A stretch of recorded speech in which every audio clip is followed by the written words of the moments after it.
here today. So my name is Amy Cole, and I'm going to be talking with you today about journeying with Jesus. Seems very appropriate after Christian's talking this morning about being apprentices and journeymen and masters, and we're going to find out what it means to be apprentices of Jesus, what it meant for the disciples to be apprentices and then journeymen with Jesus.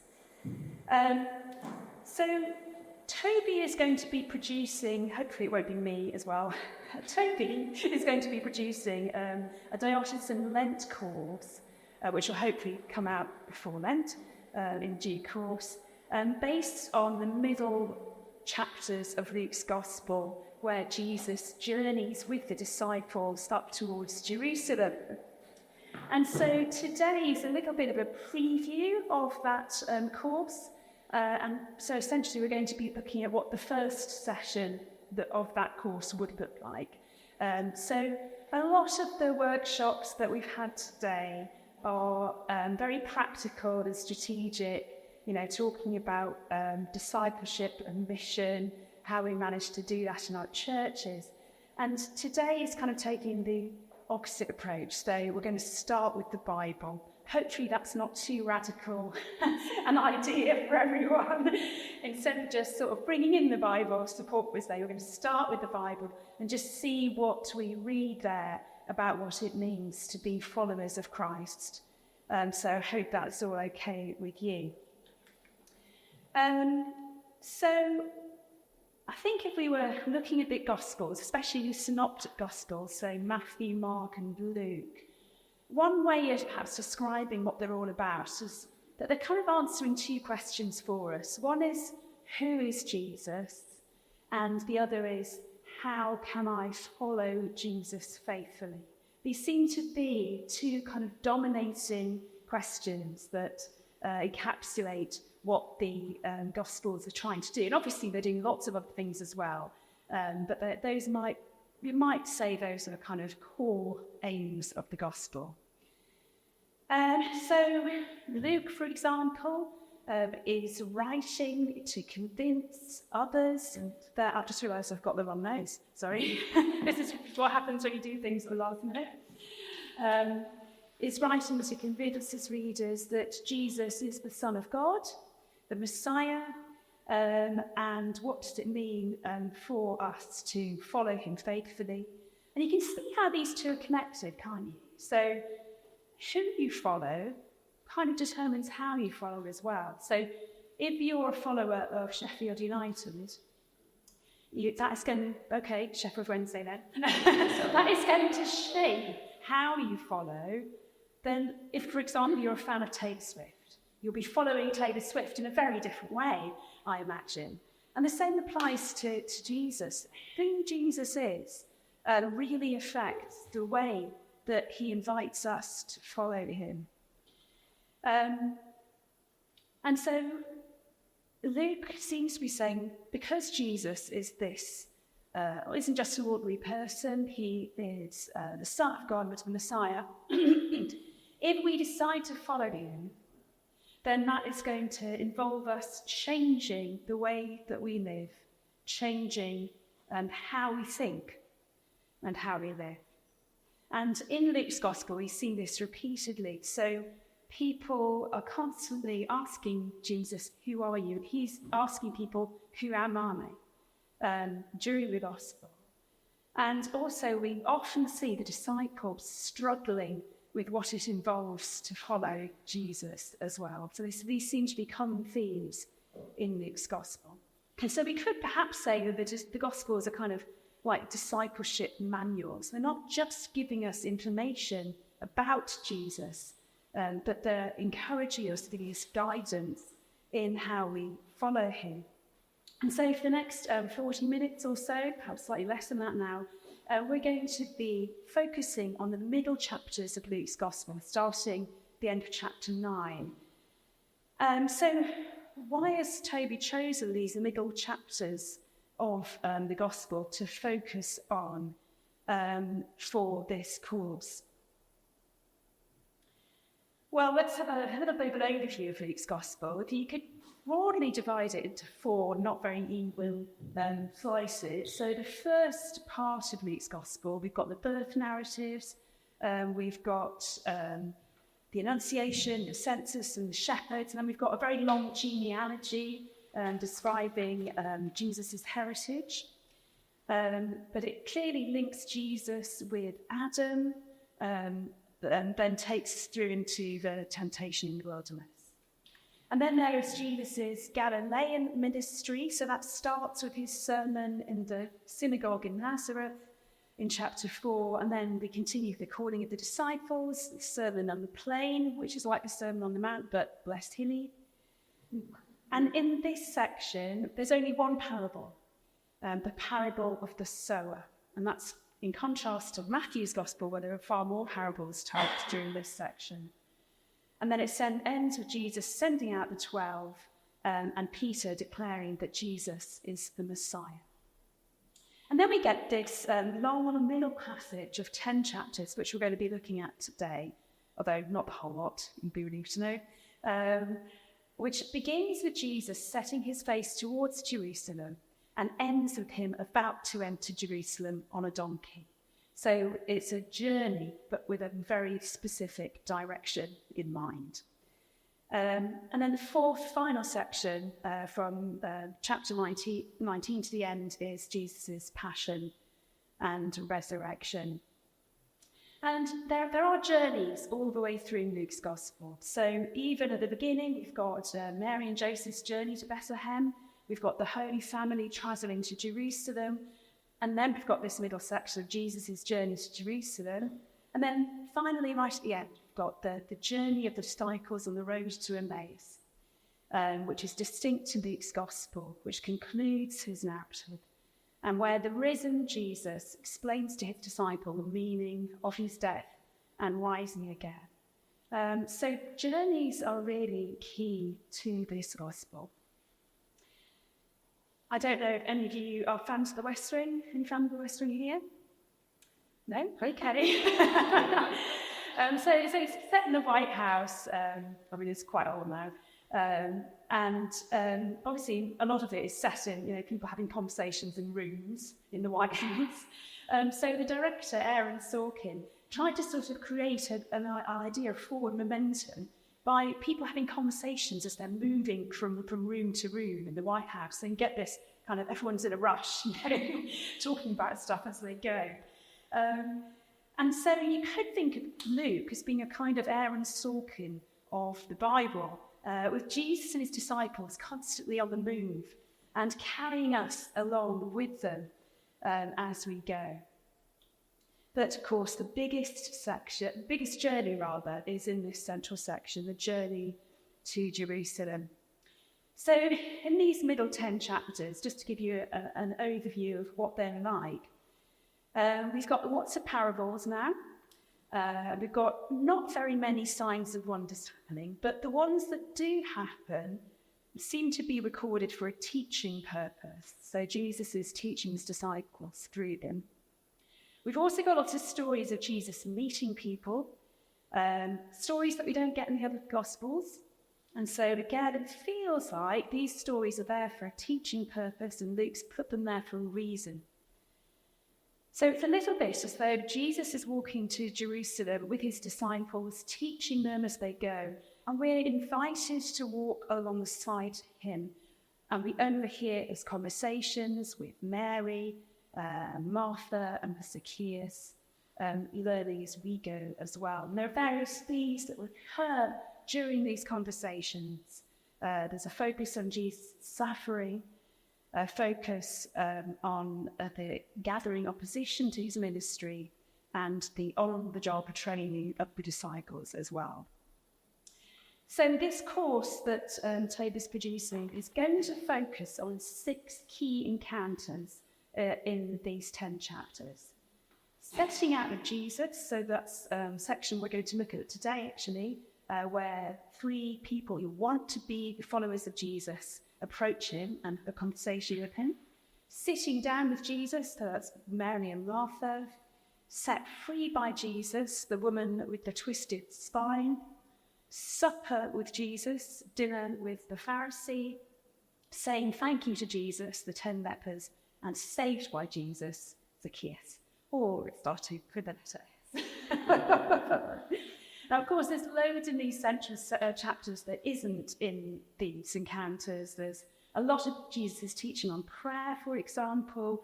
There are lots of parables as well, which aren't included here. But each of these encounters is unique to Luke. And so we can surmise that he's deliberately putting them there for a reason. And so for the rest of this session, what we're going to do is just look at that first part and do some thinking together. So I hope you're okay with turning to your neighbour and we'll be doing a bit of that as well. Okay, so if you've got your Bibles, if you want to turn to Luke chapter 9, 51 to 62, I'll read it out as well for those of you who don't. So Luke chapter 9, 51 to 62. So just to put a little bit of context on this passage, it's taking place immediately after section where Peter has declared that Jesus is the Messiah. Jesus predicts his death. And then he talks about the nature of discipleship being about carrying your cross. Then we have the story of transfiguration, and we're going to come back to that again, but it's actually quite key in interpreting these passages we're looking at. And then a second time, Jesus predicts his death. He does have to repeat himself again and again, because the disciples did not want to hear that message. So that's a bit of context, and all that's background for these two stories that we're going to be looking at now, which involve the Jesus and his disciples being rejected by the people in this Samaritan village they come to, and then these would-be followers coming in. So I said the transfiguration was going to be important for interpreting these passages. So let me first read this first part, the bit about where the Samaritan village rejects them, and then I'm going to talk a bit about the transfiguration. As the time approached for him to be taken up to heaven, shall we read it now? And when the days grew near for him to be taken up, he set his face to go to Jerusalem, and he sent messengers ahead. On their way, they entered a village of the Samaritans to make ready for him. But they did not receive him, because his face was set towards Jerusalem. When his disciples, James and John, saw it, they said, "Lord, do you want us to command fire to come down from heaven and to consume them?" But he turned and rebuked them. Then they went on to another village. So that's the first half of the passages we're going to be looking at today. Now, I just want to go back to the transfiguration before we delve into that, because it's quite key what happens there. So the transfiguration, let's read a couple of passages. Verses. Jesus took Peter, John and James with him and went up onto a mountain to pray. As he was praying, the appearance of his face changed and his clothes became as bright as a flash of lightning. Two men, Moses and Elijah, appeared in glorious splendor, talking with Jesus. They spoke about his departure, which he was about to bring to fulfillment at Jerusalem. So on the Mount of Transfiguration, Jesus speaks with Moses and Elijah, and Luke tells us that Jesus is speaking to them about his death. It's translated there, departure, because in the Greek, the word used by Jesus is exodus. So it means departure. Figuratively, he's talking about his death. But it's really interesting that he chooses to use this word, exodus. It's used only 3 times in the New Testament. And of course, the exodus refers back to the time when Moses liberated the people of God through the Red Sea, and they were delivered from slavery. And so the fact that Luke has chosen this word for Jesus to talk about his impending death feels really significant. It feels like Luke is saying this is somebody who's in the mold of Moses, this great leader of the Jews, but he's going to be a new Moses. So rather than liberating his people from from slavery in Egypt, Jesus is going to be liberating his people from the forces of death. And so that feels like that's behind what we're talking about today. It tells us something about Jesus. Remember, how we follow is determined by who we follow. Jesus is a new Moses, but one who is in a fresh mold, someone who's going to liberate his people from death. And so, having come down from the mountain, Luke now tells us in our passage that we're looking at today, that as the time approached for him to go up to Jerusalem, he resolutely sets his face towards Jerusalem. Setting one's face, it's a Semitic idiom which has passed into our own language. We also talk about setting your face. And basically it means about making your mind up, letting you final decision that you're not going to go back and this is what you're going to do. And so right at the beginning of this journey, Jesus is set on going to Jerusalem and his destiny that faces him there. He has decided that this is what he's going to do. Nothing is going to detract him from that object. And perhaps Luke is also picking up on one of the servant songs in Isaiah, where it says, the servant sets his face like flint. Again, a sort of image of determination. This is what marks out the Jesus who's journeying to Jerusalem. So Luke is plundering the Old Testament for finding ways to help us understand who he is.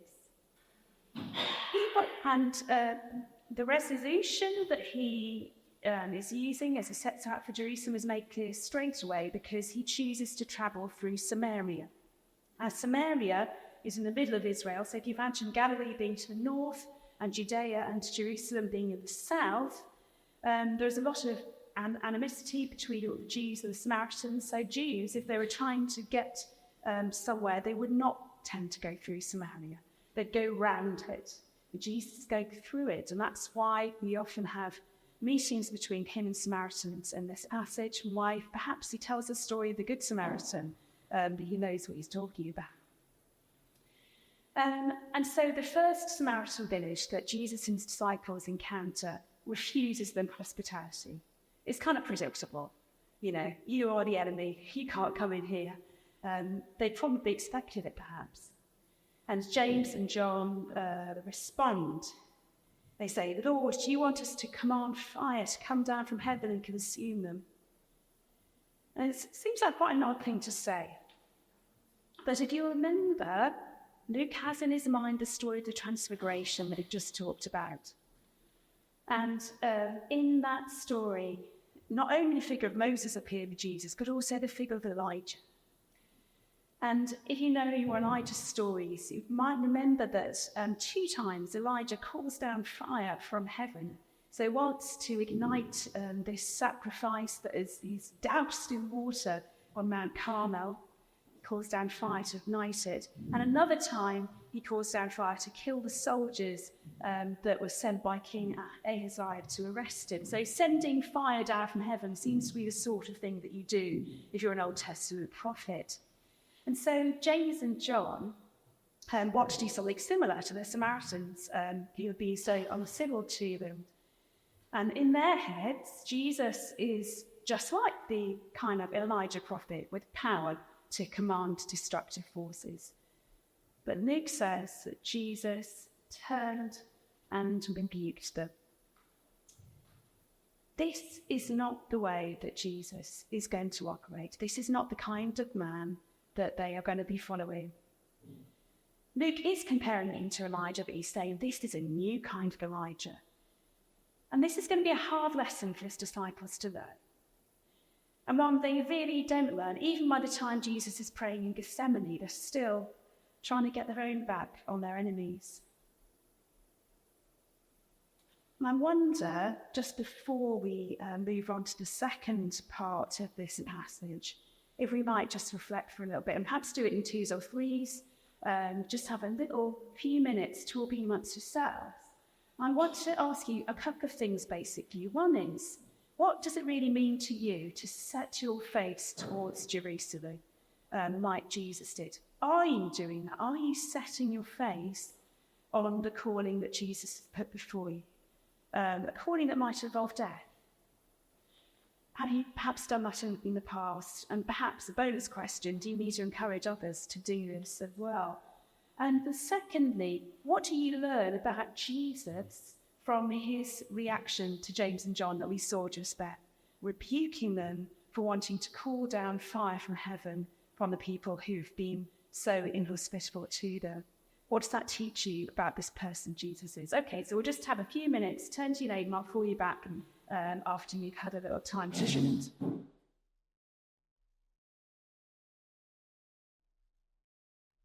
Good, okay, so we're going to move on to the second part of the passage now. I'll read it out and then talk a bit about it, and then I'm going to introduce the year as well. So this is Luke 9, verses 57 to 62. As they were going along the road, someone said to him, "I will follow you wherever you go." And Jesus said to him, "Foxes have holes and birds of the air have nests, but the Son of Man has nowhere to lay his head." To another he said, "Follow me." But he said, "Lord, first let me go and bury my father." But Jesus said to him, "Let the dead bury their own dead, but as for you, go and proclaim the kingdom of God." Another said, "I will follow you, Lord, but let me first say farewell to those at my home." Jesus said to him, "No one who puts a hand to the plough and looks back is fit for the kingdom of God."